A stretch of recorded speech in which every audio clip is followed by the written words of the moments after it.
Танысып қойыңдар, бұл Боб.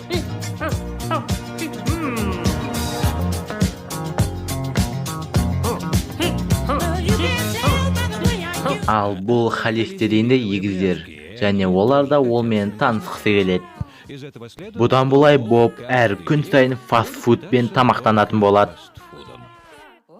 Ал енді сен дайынсың ба, Боб? Енді кірісейік. Бірінші порция тегін. Дәмдеуіштердің көп мөлшерінен Бобқа өз өмірінде бұдан дәмді зат татып көрмеген сияқты болады. Барлығы өткені дәм сезімдері Бобтың миына мықты наркотик сияқты әсер етеді. Оған бұл ритуалды бірінен бірі қайталауға көндіреді. Егер де Боб фастфудпен күніне 3 рет тамақтанса, ол шамамен 5000 килокалорий алатын болады. Бұл 6 стейкпен, 2 литр балмен немесе 10 килограмм алмамен тең.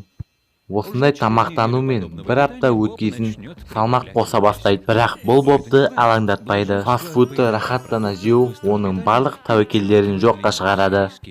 Сонымен қатар Боб толықтай тамақ наркоманы болды, және ашыған бургер мен фридің болмауы оны депрессияға немесе үнемі бас ауруына әкеліп соғады.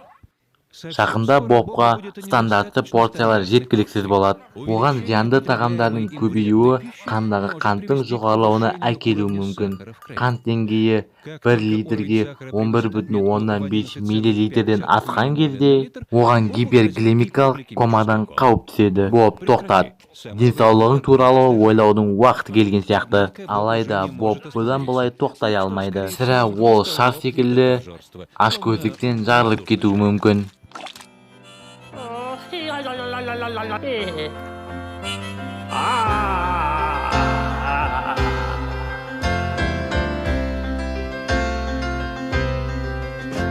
It's 9 o'clock on a Saturday.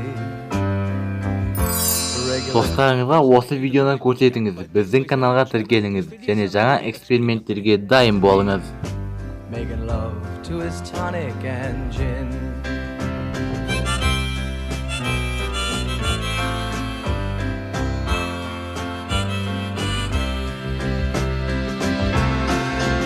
He says, son, can you play me a memory? I'm not really sure